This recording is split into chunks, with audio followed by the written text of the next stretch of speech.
자, 일어나십시오. 예배 드리겠습니다.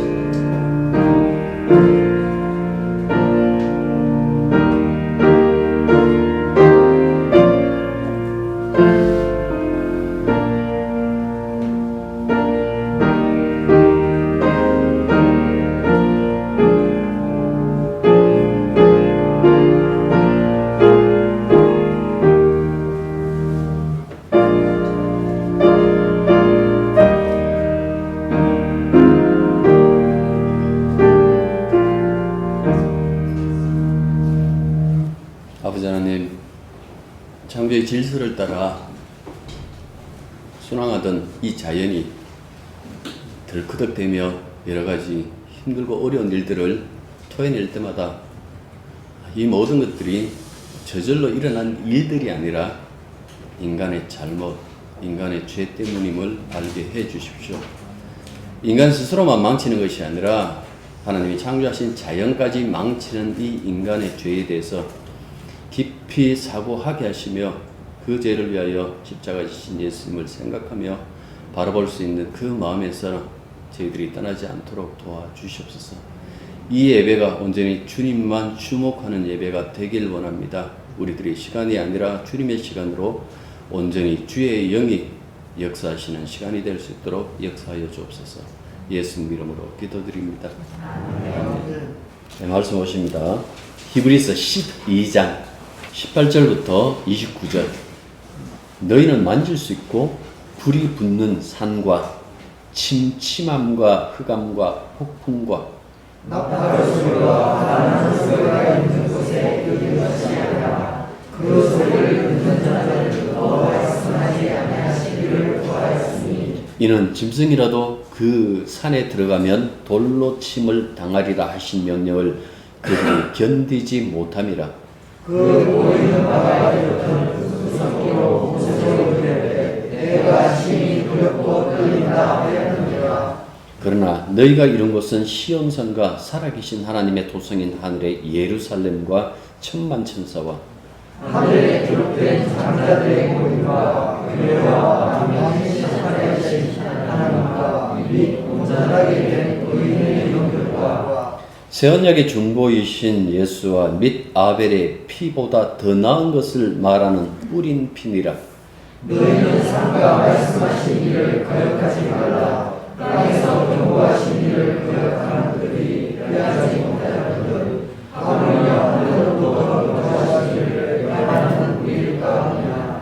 그때는 그 소리가 땅을 진동하였거니와 이제는 약속하여 이르시되 내가 또 한 번 땅만 아니라 하늘도 진동하리라 하셨느니라. 이 또한 한 번이라 하시면 진동하지 아니한 것을 영존하게 하기 위하여 진정할 것을 곧 만드신 것들이 능동의 것을 나타내시리라. 그러므로 우리가 흔들리지 않는 나라를 받았은즉 은혜를 받자. 이로 말미암아 경건함과 두려움으로 하나님을 기쁘게 섬길지니. 우리는 하나님과 섬겨하는 이시니라. 아멘. 천지가 창조되어 우주의 시간이 시작한 다음에 그 흐르는 시간 속에서 숱한 그 사건들이 역사 속에서 일어났습니다. 시작했다라는 것은 마칠 때가 있다라는 그 얘기거든요. 성경은 그 얘기를 해요. 창조하시고 시작한 것을 얘기하시고 난 다음에 새로운 창조 그리고 앞선 옛 창조를 마감하는 것으로 성경은 끝나고 있습니다. 이렇게 했을 때에 과연 역사를 마감하는 그 순간이 온다라면 그 역사가 종결될 때에 도대체 마지막에 남는 그 사건은 무엇일까라고 했을 때 성경은 우리들에게 이렇게 가르칩니다. 이 우주의 시간이 끝나고 역사가 끝나면 마지막에 영원히 갈라지는 것이 있는데 그것이 뭔가 하니까 천국과 지옥이다라고 이렇게 얘기를 합니다. 이 세상에 태어나 자기 시대를 살았던 자들 가운데 어떤 자들은 천국에 모이고 그렇지 못한 자들은 지옥에 모이게 된다는 것이 하나님이 정하신 역사의 끝, 시간의 끝의 모습입니다. 우리가 이미 아는 것처럼 천국으로 인도되어 들어가는 것이 구원이고 지옥불에 던져지는 것을 죄에 대한 심판이라고 그렇게 말하고 있죠. 누구나 다 구원을 받고 싶겠으나 성경은 인간의 구원이 불가능하다라는 그 이야기를 설명해요. 그 이유가 인간은 원초적인 죄로 인해 하나님이 요구하시는 의로움을 맺을 수 없고 나타낼 수 없기 때문에 그렇다라고 그렇게 얘기를 해요. 그리고 성경은 우리들에게 설명해주고 보여준 것이 무엇인가 하니까 과연 인간 속에 무엇이 나올까? 의로움이 나올까? 악행이 나올까라고 했을 때에 인간 속에 나오는 그 악행, 인간 속에 나올 수 있는 것은 죄뿐이다라는 그 사실을 이 구약의 역사를 통해서 우리들에게 낱낱이 설명해 주고 있습니다. 하나님이 모세를 통해서 이스라엘 백성들에게 율법을 주셨잖아요. 왜 율법을 주셨을까? 그 당시는 몰랐어요. 그냥 율법을 하나님이 주신 말씀을 손에 잡고 이 말씀대로 살면 구원받겠거니라고 했는데 그 누구도 그 말씀대로 살지 못했어요. 여러분들이 늘 자주 했던 말씀 중에 하나가 뭡니까? 십계명 두 돌판이 내려왔을 때 그들은 금송아지를 섬기고 있었어요. 그 말씀이 인간과 처음 대면했는데 그 대면하는 그 순간에 이 인간들이 죄인이라는 그 사실이 드러났어요. 그러니까 심판당할 수밖에 없는 인간을 하나님께서 자기 백성으로 부르셨다라는 점을 십계명과 인간들이 만나는 그 순간의 그림을 통해서 우리들에게 보여주죠. 그리고 두 번째 십계명이 내려와서는 이 사람들과 직접 만나는 것이 아니라 이 십계명은 법궤라는 궤 안에다 들어가고 1년에 한 차례씩 어린 양의 피가 그 위에 뿌려짐으로 말미암아 하나님 말씀과 인간이 직접 대면하지 못하고 어린 양이 그것을 대신하고 있는 그 역할을 그 그림을 통해서 우리들에게 보여주셨습니다. 그리고 율법의 말씀을 하셨는데 이스라엘의 그 긴 역사 동안 과연 이 율법의 말씀대로 살았을까라고 했을 때에 살지 못했어요. 결국은 실패해요. 주전 722년에 북쪽의 이스라엘이 완전히 망해버려요. 이거는 다시 돌아오는 것도 없어요. 그냥 깨끗하게 그냥 지워버렸어요.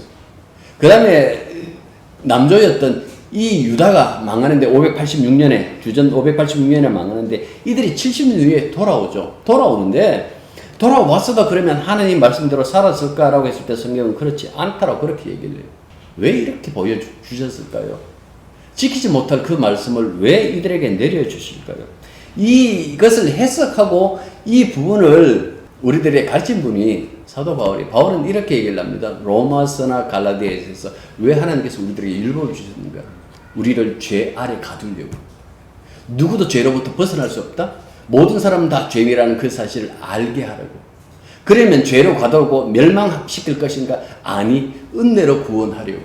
하나님의 은혜로 말미암아 구원받을 수밖에 없다라는 그 사실을 알게 하려고 우리들에게 율법을 주셨다 하고 말씀해요.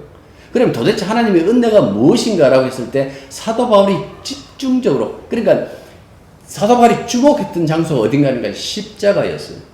십자가로 말미암아 예수의 피로 말미암아 우리가 하나님의 은혜 그 거룩함에 들어가게 되었다라는 그 이야기를 해요. 여러분들 십자가에서 예수님의 피, 우리가 오늘 아침에도 이 찬송을 예배드리면서 찬송을 주님의 보혈에 대한 그 관련된 그 찬송을 불렀어요. 그냥 단순히 그냥 이 감성적으로 예수님 참 힘들었지요. 우리를 위해서 피를 흘려주셨구나 라는 것이 아니에요. 그 피에는 열매가 있는데 그 열매가 뭔가니까 그 은혜의 내용물이라고 그러죠. 그게 바로 하나님의 의라고 얘기를 해요. 하나님의 의가 있으면 구원이고 하나님의 의가 없으면 여러분들 지옥불에 던져진다라는 것이 성경이 우리들에게 가르쳐주는 그 복음의 내용이다라는 그 말씀입니다. 그러면 사람들 그 얘기를 하겠죠. 우리는 예수님의 피 믿어요. 우리의 보혈 믿어요. 우리는 주님의 보혈을 믿어요. 우리는 우리의 피가 아니라 예수님의 보혈을 믿어요 라고 이렇게 얘기를 해요. 여러분들 믿어요라는 것이, 인간의 믿어요라는 것이 굉장히 신뢰를 두지 못해요. 사람은 자기의 몸 상태에 따라 가지고 그 믿음의 그 태도가 달라지잖아요. 그 흔들린단 말이에요. 오늘 흔들리지 않는 나라를 받았다라고 얘기를 했는데 흔들리는 믿음 가지고 흔들리지 않는 나라를 받을 수 있을까라고 이렇게 생각해 보세요. 로마서 3장 22절에서 이렇게 얘기를 했어요. 예수 그리스도를 믿음으로 말미암아 모든 사람에게 미치는 하나님의 의인이 차별이 없는 이름. 그런데 이 부분에서 예수 그리스도를 믿음으로라고 했을 때에 이 예수 그리스도를 믿는 이 믿음이 사람들의 마음에서 근거한 믿음인가라고 했을 때 이 로마서 1장부터 시작하는데 그 얘기는 아니다라고 얘기를 해요. 믿음에서 믿음으로라고 얘기를 했잖아요. 앞에 있는 믿음은 예수님의 믿음. 그래서 제가 로마서 갈라디아서 강의를 하면서 믿음이라고 얘기할 때 항상 예수님의 믿음, 충성이라고 얘기할 때 예수님의 충성, 신실함을 얘기할 때 항상 하나님이나 혹은 예수님의 그 신실함을 얘기한다고 그렇게 말씀드렸어요. 그래서 이 말씀이 있는 것처럼 차별 없다라고 얘기를 했잖아요. 모든 사람들에게 미치는 하나님의 은데 차별이 없다라고 했잖아요. 우리가 사람들이 보면 사람들의 이 모습들이 다른 것처럼 우리는 그래요. 뭐 사람 위에 사람 없고 사람 밑에 사람 없다라고 얘기를 하지만은 엄연히 뭡니까? 인간의 그 조직 안에서는 차별이 존재해요. 차별이 존재하는 그 조직 안에서 차별이 없는 하나님의 의가 있을까요? 교회 안에서도 보십시오. 교회 안에서 보면 여러분들 그 교회 안에서 영향력이 큰 사람과 영향력이 없는 사람들 도대체 그 영향력이 뭔가라고 이렇게 보면 뭐겠어요? 현대교회에서는 뭐 다 경제적인 이유로 가지고 그렇게 생각하잖아요. 그러니까 이런 것들을 생각해 보면 여기서 말하는 차별 없는 하나님의 의라는 것은 예수님의 믿음, 예수님의 믿음을 근거하지 않으면 안 된다라는 그 이야기입니다. 히브리서는 그 부분을 설명해줘요. 왜 예수님이 필요한지, 예수님의 피가 필요한지, 그분의 그 희생이 필요한지, 그 십자가의 죽음이 필요한지, 왜 그분의 그 자기 몸으로 제사를 드렸는지, 그분의 그 왜 믿음의 창조주가 되어야 되는지, 그런 부분들을 옛 언약하고 모세 언약하고 지금 새 언약 복음하고 이 두 가지를 계속해서 대조하면서 우리들에게 설명해줘요. 자, 그런데 우리가 18절부터 읽었잖아요. 여기 보면 산이 두 개 나와요. 하나는 앞에 18절부터 이야기는 신의 산 이야기예요. 십계명을 받을 때에 그때 일어난 그 출애굽기 19장을 지금 18절부터 21절까지 출애굽기 19장의 그 말씀을 히브리서 저자가 자유롭게 지금 인용하고 있다라는 그 말씀입니다. 그다음 22절 보십시오. 앞에는 신의 산, 뒤에는 뭐 22절 보십시오. 시온산이라고 이렇게 시온이라고 얘기하는 것은 일반적으로 예루살렘을 둘러싸고 있는 그 산들을 가지고 시온이라고 그렇게 얘기를 했어요. 그런데 이 시온은 땅에 있는 예루살렘을 둘러싸고 있는 산이 아니에요. 22절 보면 뭐라고 그럽니까? 하나님의 도성인 하늘의 예루살렘하고 이렇게 얘기를 했잖아요. 이게 사람들이 있는 곳이 아니라 천만 천사와 라고 수많은 천사들과 하나님이 계신 곳, 예? 라고 이렇게 얘기를 하잖아요. 그러니까 이 차이를 이야기를 하는 거예요. 이 이야기를 통해 가지고 둘을 비교해 주는 거예요. 하나는 땅에 있는 신의 산, 하나는 하늘에 있는 시온산. 이 두 가지를 비교해요. 하나는 옛 언약 속에 있는 산, 하나는 새 언약에 있는 이거는 그 시온산은 역사적인 산이 아니에요. 영적이죠. 전상에 있는 것으로 믿음으로만 경험할 수 있는 이 시온산을 얘기하고 있죠. 왜 이렇게 얘기를 하고 있는가 하니까 옛 언약의 효력과 새 언약인 이 복음의 효력이 얼마나 차이가 나는지 그걸 첨예하게 대조하기 위하여 신의 산하고 그 다음에 하늘에 있는 시온 산하고 지금 대조하고 있다라는 그 말씀입니다. 앞서 말씀드린 것처럼 18절부터 21절에서 말하는 신의 산 사건은 출애굽기 19장에 자세히 나와 있죠. 여러분들이 아시는 것처럼 신의 산은 이집트를 탈출한 이스라엘 백성들이 거룩하신 하나님을 처음 경험한 장소예요. 그리고 모세가 십계명 두 돌판을 받은 산이죠. 지금 히브리서 저자는 출애굽기 19장을 인용해서 신의 산에 강림하셨던 하나님의 그 임재의 특징을 여러 가지로 묘사하잖아요. 여기 보면 타오르는 불, 그 다음에 어둠과 암흑, 폭풍, 나팔 소리, 그 다음에 음성, 말, 워드, 음성, 그게 들렸다라고 이렇게 얘기를 해요. 여기서 이스라엘은 하나님을 어떤 분으로 경험했을까요? 그 두려움으로 경험하게 돼 있어요. 얼마나 두려웠던지 하나님의 음성을 들은 백성들이 더 이상 하나님 말씀을 말씀하지 않기를 구했다. 당신에게만 말씀하게 하옵소서 모세에게. 그리고 당신이 그 말씀을 듣고 우리들에게 와서 말씀해 주십시오. 자기들이 듣기에는 너무나 두렵다라는 그 이야기 19절 보십시오. 나팔 소리가 말하는 소리가 있는 곳에 이런 것이 아니라 그 소리를 듣는 이 사람들이 그 올라가지도 못했어요. 올라오지 말라고 그랬으니까 너무나 거룩한 곳이기 때문에 하신 그 명령을 그들이 견디지 못함이라. 하나님의 음성이 들리는데 얼마나 두려웠던지 그 음성 듣기를 이제는 듣기를 거부합니다. 너무나 두렵습니다. 라고 그렇게 얘기를 한 거예요. 자, 그 장엄했던 그 장면을요, 제가 출애굽기를 인용해 볼게요. 한번 들어보십시오. 마침내 셋째 날 아침이 되었다. 번개가 치고 천둥 소리가 나며 짙은 구름이 산을 덮은 가운데 사냥불, 나팔 소리가 우렁차게 울려 퍼지자 진에 있는 모든 백성이 두려워서 떨었다.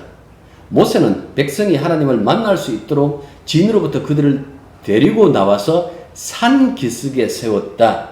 그때 시내산에는 주님께서 불 가운데 그것으로 내려오셨으므로 온통 연기가 자욱했는데 마치 가마에서 나오는 것처럼 연기가 솟아오르고 온 산이 크게 진동하였다. 나팔 소리가 점점 더 크게 울려 퍼지는 가운데 모세가 하나님께 말씀을 아뢰니 하나님이 음성으로 그에게 대답하셨다. 주님께서 시내산 곧 그 산꼭대기로 내려오셔서 모세를 그 산꼭대기로 부르시니 모세가 올라갔다. 주님께서 모세에게 말씀하셨다. 너는 내려가서 백성들에게 나 주를 보려고 경계선을 넘어 들어오다가 많은 사람이 죽는 일이 없도록 하라고 단단히 일러두어라.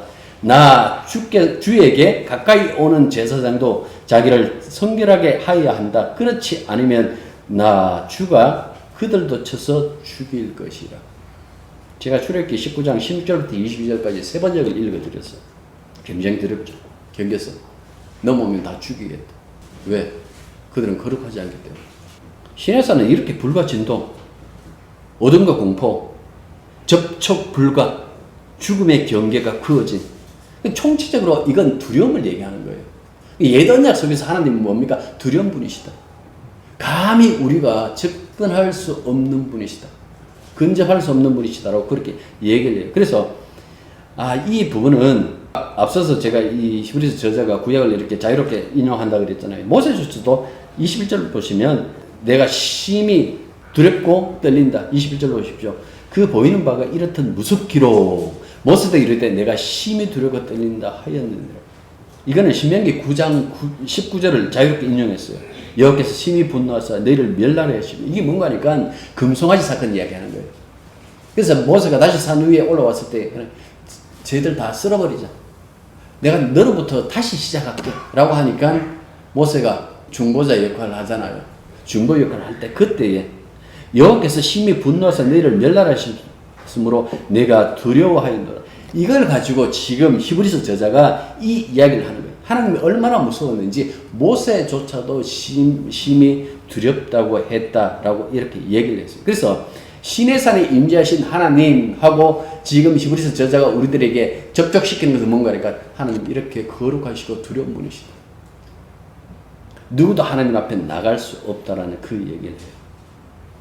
죄인인 인간으로서는 감히 접근할 수 없는, 근접할 수 없는 그 위험과 거룩 속에 계시는 분, 그 광경이 너무나 무서워서 모세까지도 나도 심히 두렵고 떨린다고 했던 그 하나님 앞으로 누가 나가서 나를 구원해 주세요 라고 말할 수 있겠느냐라는 그 말씀입니다. 하나님 앞에 가까이 나갈 수 없다라는 이야기예요. 여러분들 짐승조차도 이렇게 얘기를 해요. 죽이겠다고 얘기를 해요. 근데 짐승은 아무것도 모르잖아요. 근데 아무것도 알지 못하는 짐승일지라도 죽이시는데 누가 감히 그 거룩하신 이 앞에 나갈 수 있겠느냐라는 그 이야기를 히브리서 저자는 우리들에게 말씀해 주고 있는 거예요. 누가 나가겠니? 누가 감히 하나님 앞에 하나님의 존전에 들어갈 수 있을까? 22절 보십시오. 그러나 하고 상황을 확 바꿔버려요. 너희가 이룬 것은 시내산 때와 상황이 180도 달라졌음을 말합니다. 시온산과 살아계신 하나님의 도성인 하늘의 예루살렘과 천만 천사와 하늘에 기록된 장자들의 모임과 교회와 만민의 심판자이신 하나님과 및 온전하게 된 의인들의 영과 새 언약의 중보이신 예수님. 하나님과 예수님 천사들이 있는 그곳에 너희들이 지금 이르렀다라고 얘기를 하고 있어요. 갈 것이다가 아니에요. 너희들이 이르렀다라고 얘기를 하고 있어요. 어떻게? 그 뒤에 나오죠. 새 언약의 중보이신 예수와 및 아벨의 피보다 더 나은 것을 말하는 뿌린 피니라. 이게 무슨 말이냐니까 그리스도의 거룩하신 그 피가 있는 곳이다. 어디가? 시온산. 땅에 있는 시온산이 아니에요. 하늘에 있는 예루살렘에 속한 시온산. 땅 시편 보면 시온 이야기 많이 나와요. 그 예루살렘 성전에 올라가면서 거기서 하나님의 그 존재를 이렇게 사모해요. 장차 하나님이 보좌 앞에 나갈 수 있을까라는 그 희망을 품고 이렇게 나간다고요. 그냥 눈에 보이는 성전만 보더라도 그게 기뻤어요. 그런데 시편 기자 중에서 뭐라고 얘기합니까? 그냥 그것은 뭡니까? 하나님의 발등상. 하나님께서 이 신발 신기 위하여 이렇게 디딤돌 위에 발 올려놓은 것처럼 인간이 보기에는 정말 그렇게 보이는데 그것을 하나님께서 발등상으로 삼았다고 얘기를 했어요. 그런데 보십시오. 180도 달라졌어요. 이미 하늘에 있는 예루살렘에 속한 시온산에 다 달았다라고 그렇게 얘기를 해요. 하나님을 부르신 자 외에, 하나님께서 부르신 자 외에 누구도 오지 못하도록 경계선을 쳤던 그 신의 산과 달리 이제는 그리스도 예수 안에 있는 자들은 누구든지 하나님이 계신 곳까지 담대하게 들어오게 되었다라는 그 얘기를 해요. 어떻게? 다시 이야기할게요. 하늘의 예루살렘에 하나님도 계셔요. 예수님도 계시고 천사들과 교회와 장자들, 다시 말해서 언약에 속한 생명책에 이름이 기록된 모든 성도들이 있는데 마지막 그 얘기를 해요. 뿌린 피. 이 이야기는 예수님의 피가 있는 곳하고 이렇게 얘기해요. 그런데 아벨의 피가 아니라 예수님의 피라고 이렇게 얘기해요. 여러분들 아벨의 피가 뭐예요? 아벨이 의인이잖아요. 그죠? 그런데 아벨의 피를 가지고 복수를 요구하는 피라고 얘기해요. 읽어볼게요. 창세기 제가 4장 10절부터 12절. 이르시되 내가 무엇을 하였느냐? 가인한테 물으시는 거예요. 하나님께서. 내 아우의 핏소리가 땅에서부터 내게 호소하느니라. 땅이 그 입을 벌려 내 손에서부터 내 아우의 피를 받았은즉 내가 땅에서 저주를 받으리니 내가 밭을 갈아도 땅이 다시는 그 효력을 내게 주지 아니할 것이요 너는 땅에서 피하며 유리하는 자가 되리라. 땅에서부터 땅에서 유리하는 자, 이 가인이 받은 그 저주에. 근데 이 저주가 어떻게 시작되었다고? 하나님께서 아벨의 피, 호소하는 그 피 소리를 들었다라고 그렇게 말씀하고. 그런데 살아계신 하나님이 거하신 그 거룩한 하늘 예루살렘에 들어가게 된 것은 뭡니까? 아벨의 피가 아니에요. 그러면요, 예수의 피. 예수님이 뭐라 그랬습니까? 복수해달라 그랬어요. 아버지 하나님, 나를 모르고 날 죽이는 저 대제사장 무리들과 로마 군병들 다 죽여버리십시오. 그렇게 얘기를 했어요? 안 했어요. 저들은 자기들이 하는지 모른다 그랬어요. 저들을 용서해달라 그랬어요. 이 차이점을 아시겠어요? 시온산과 시내산의 그 차이점을 아시겠어요? 왜 아벨의 피가 아니라 예수의 피라고 그렇게 얘기를 하시는지 아세요? 우리의 구원은 예수님 피로 말미암아. 출애굽 때 어린 양이 피 보고 넘어갔잖아요. 죽음의 사자가. 그 안에 있는 사람들 무슨 생각하고 있는지 안 맞다 그랬잖아요. 대문에 어린 양의 피가 발렸다면 무조건 다 넘어갔다 그랬잖아요. 하나님의 여기 심판도 역시 마찬가지예요. 우리 죄로부터의 그 저주로부터 벗어날 수 있는 것은 예수님의 피. 아니 이 세상에 그 짐승의 피도 그런 효력을 보였는데 예수님의 피, 하나님의 독생자이신 예수님의 피가 우리를 거룩하게 안 하겠어요? 그만큼 예수님의 피로 말미암아 우리가 구원받았다라는 그 얘기를 해요. 자, 교회는 예수님의 피가 흐르는 곳이에요. 그런데 이 교회에 와서 윤리를 얘기를 하고 도덕을 얘기를 하고 당신의 행동이 나쁘니 좋으니라고 그렇게 얘기한다는 그 자체가 그게 과연 유익할까요? 예수님의 피 앞에 인간의 그 도덕과 윤리와 그 행동은 무용지물이에요. 출애굽 사건이 그 어린 양 잡는 거였잖아. 지나고 난 다음에 이스라엘 백성들에게 새해가 정해져요. 언제? 6월절. 지금으로 말하면 3월달이나 4월달, 우리 부활절이 6월절 이렇게 연관되어 있다고 그렇게 생각하시면 돼요. 6월절이 새날이 되었다는 것은 예수님의 그 어린 양의 피, 어린 양의 피로 모든 것을 새롭게 시작하겠다라는 거예요.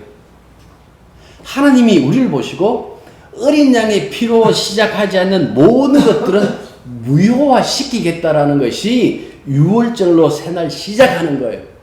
그만큼 구약에서 이 어린 양의 피가 중요했어요. 어린 양의 피 때문에 홍해가 갈라지는 거예요. 어린 양의 피 때문에 광야에서 매일 만나가 내리고 반석에서 물이 터져요. 이들이 용서받는 것도 어린 양의 피 때문이었어요. 그것을 이들이 어린 양의 피의 그 효력, 그 은혜를 잊어버리는 그 순간 이스라엘이 안 해요. 이방처럼 취급해버려가지고 버려버린다고. 우리는 구약의 이 예표를 통해 가지고 신약에서 얼마나 예수님의 피가 중요한가라는 이 부분을 잊지 말아야 되는 거예요. 예수님이 십자가에서 흘린 그 피로 말미암아 우리의 모든 죄가 사해진 거예요. 내가 착하게 살게요. 누가요? 우리 믿음으로 착하게 삽시다 라고 했던 사람들 치고 제대로 착한 사람 못 봤어요. 예? 그 서울의 사랑제일교회 그 목사님 뭐예요? 제가 맨날 정광훈이 지 아들 보고 뭐라 해? 독생자라는 용어를 쓰더라고. 미쳐도 이거는 그냥, 그 교회 아니에요. 양들이 아니에요. 그 이리들 모였어요. 그 우겨가지고 교회 팔고 그 혜택 받은 거 다 자기 아들 앞으로. 그런데도 거기 따르고 있다는 것은 그 사람들에게는 성령이 없다는 뜻이에요. 하나님이 우리를 용납하시는 것은 우리들이 그 알량한 믿음, 우리들의 알량한 그 선행들이 아니에요. 우리를 위해서 흘리신 예수님의 피 때문에 우리를 용서하셨던 거예요. 그래서 항상 성경에서 그 얘기를 하잖아요. 그리스도 예수 안에서. 주님 안에서 우리를 못 벗어나게 해요. 그 주님 안에 있을 때의 성도라고 얘기를 해요. 예수 없이 따로 있는 그 사람들, 그 성도 아니에요. 그 가라지들이에요. 철저하게 이렇게 구분하는 그 이야기가 뭡니까? 피 때문에 그래요. 그래서 성경에서는 하나님과 사람 사이 유일한 중보자 예수님이라고 그렇게 얘기해요. 얘가 중보 기도라고 얘기를 하지 말라는 그 얘기는 이 거룩하신 이 피를 흘린 사람 아니면 중보 못해요. 이 중보자라는 것은 인간이 연약해서 할 수 없는 것을 대신해 주는 것. 그분이 대신하여 우리의 죄를 담당하시는 제물이 되어 주신 분만, 피를 뿌려 주신 분만 중보할 수 있는 거예요. 사도 바울이 왜 한 분밖에 없다고 얘기를 했을까요? 자기조차도 뭡니까? 그분의 이 중보성이 없더라면, 그분이 우리를 위해서 기도하지 않는다면, 로마서 8장에 그 얘기를 하잖아요. 우리들의 기도, 우리가 기도 많이 하면 은혜 많이 받고 신령한 사람 된다고요. 천만에요. 기도하지 말라, 그렇다고 해요. 기도하지 말라는 소리 안 해요. 늘 그랬잖아요. 자기 안에 성령이 있는 사람은 자발적인 기도, 자발적인 헌신, 자발적으로 그렇게 믿음의 길을 간다라고. 로마서 8장 뭐라고 얘기를 합니까? 하나님이 우리를 위해 하신대요. 성령은요, 우리가 마땅히 기도할 바도 알질 못하는데 우리를 위해서 탄식하시면서 기도하시는 성령, 그 다음에 예수님께서 지금도 하나님 우편 보좌에서 뭐 하고 계실까요? 우리를 위하여 중보의 기도. 그래서 우리가 살아가는 거예요. 성경은 철저하게 그 주님께 모든 영광을 돌리는 이유가 바로 여기에 있다라는 그 말씀입니다. 그런데 교회 안에 떡하니 예수님 피가 있는데 내가 애쓴 이것 가지고 교회를 지장하겠다고요? 이 피가, 예수님의 피가 이미 하늘 가는 길을 다 열어버렸는데, 하늘에 있는 예루살렘에 그 시온산에 우리를 세워놔 버렸는데 뭘 더 하겠다는 거죠? 사람들 뭐 그 얘기를 하잖아요. 상 더 받아야지. 아이고, 구원받았는데, 하나님의 아들이 됐는데, 상속받는데. 16절 보십시오. 망령이라는 단어 나오죠. 에서같이. 예수님의 피를 두고 다른 것으로 애쓰겠다는 것은 망령됐다는 그 표현을 쓰는 거예요. 생각해 보십시오. 예수님이 얼마나 우리 위해서 낮으셨는지, 얼마나 우리 위해서 수고를 하셨는지. 아니, 수고가 지금도 하고 계시잖아요. 주님의 주됨이 우리를 섬기는 것이라고 얘기했잖아요. 우리는 예수님 섬기는 것 이것 갖고 자랑하는데 아니에요. 예수님이 우리를 섬김으로 말미암아 우리가 살아요. 그것이 예수님의 주되심이에요. 황송하지만은, 송구스럽지만은 예수님이 우리를 섬겨야 우리가 살아요. 그런 사랑이 성경 안에 고스란히 다 담겨져 있다라는 그 말씀입니다. 시내산 얘기 좀 더 할게요. 보석의 시내산에서 내려왔을 때에 얼굴에서 빛이 났어요. 사람들이 모세, 그 하나님의 영광이 스며든 거예요. 모세의 얼굴에. 그러니까 사람들이 모세를 보려고 하질 않았어요. 하나님의 영광도 아니에요. 하나님의 영광이 모세에게 스며든 그 영광에도 백성들은 모세를 가까이 하려고 하질 않았어요. 그래서 백성을 만날 때마다 어떻게 합니까? 수건으로 자기 얼굴을 이렇게 덮었어요. 너울을 이렇게 해갖고 덮고, 하나님 만날 때는 그것을 벗고, 여러분들 그렇게 해야만 모세를 만날 수 있었다고요. 생각해 보십시오. 그 하나님의 영광이 스며든 그 모세조차도 두려워했던 그 백성들인데, 그 죄인들이 이제는 하나님의 존전 앞으로 나가게 되었어요. 이거 대조해주고 있는 거예요. 어떻게 이 영광스러움을 우리가 얻게 되었을까라고 했을 때 히브리서 저자는 늘 그 얘기를 해요. 새 언약의 중보이신 예수님의 피 때문에, 예수님의 보혈 때문에 우리가 이 영광을 얻게 되었다라고 그렇게 얘기해요. 고린도후서 3장에 보면 이 부분을 설명해요. 거기 보면 모세의 수건은 그리스도 안에서 이제 없어졌다라고 이렇게 얘기를 해요.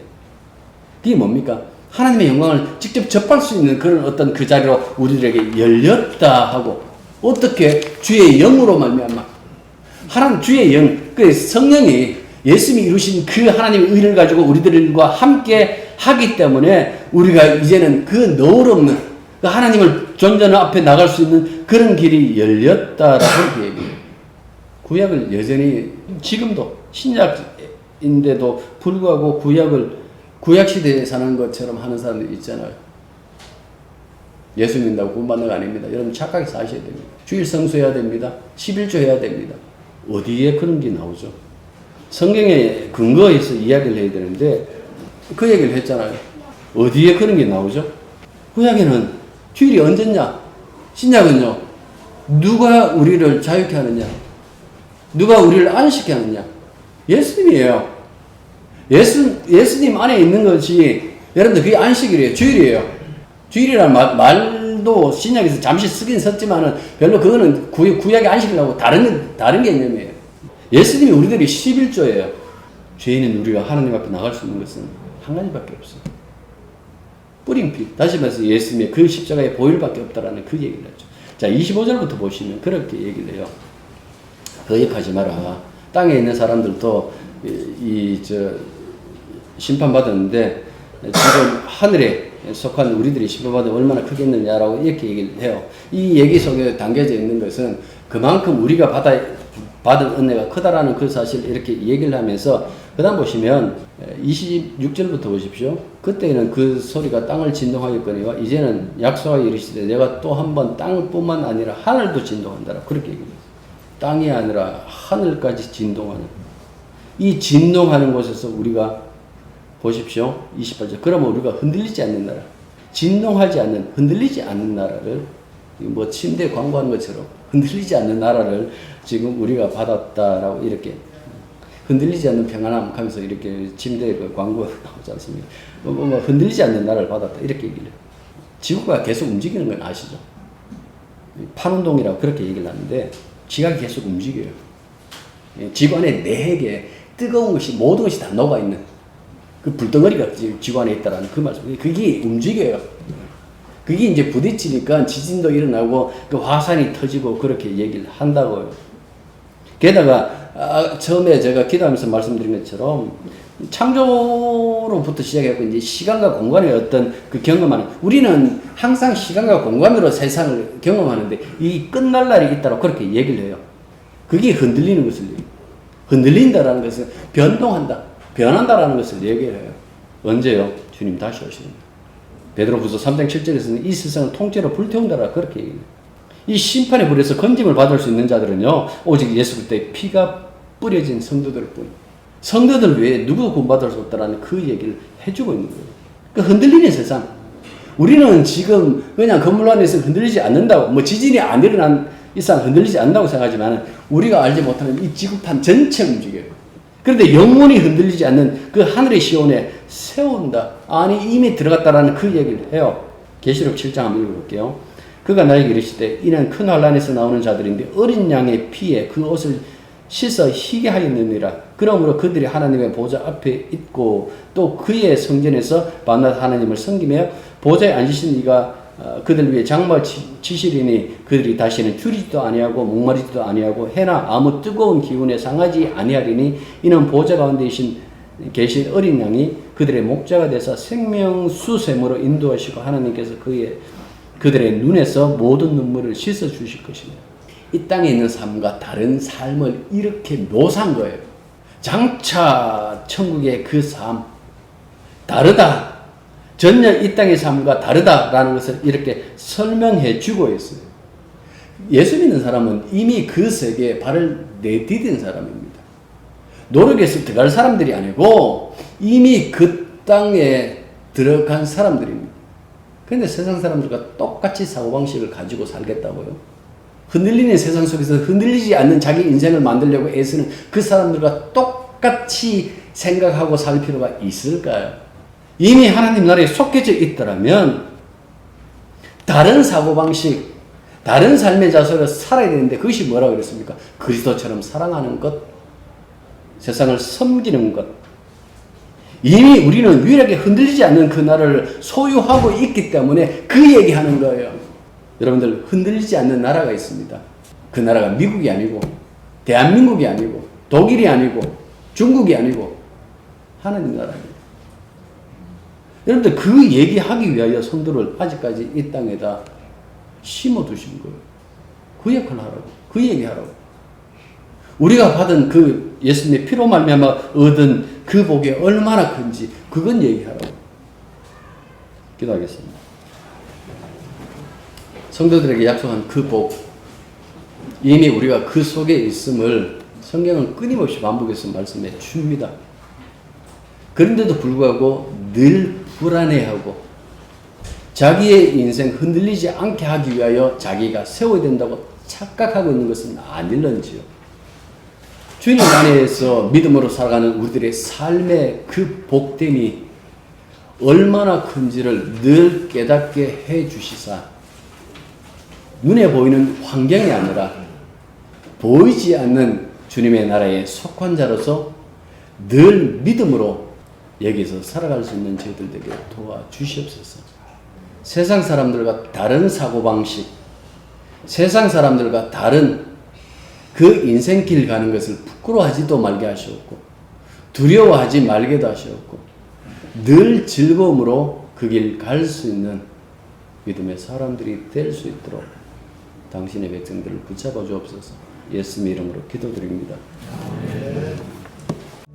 이제는 우리 주 예수 그리스도의 은혜와 하나님 우리 아버지의 크고 놀라우신 사랑과 성령의 교통하심과 교제하심이 진실로 예수님의 십자가에서 뿌린 그 보혈에 힘입어 살기로 다짐하고 그 길에 이미 발을 딛고 있는 사랑하는 당신의 자녀들, 특별히 quebec에서 선교 활동을 하고 있는 우리 김동환 목사, 선교사 가정 위에 하나님의 그 사랑과 은혜가 늘 충만하기를 축원합니다.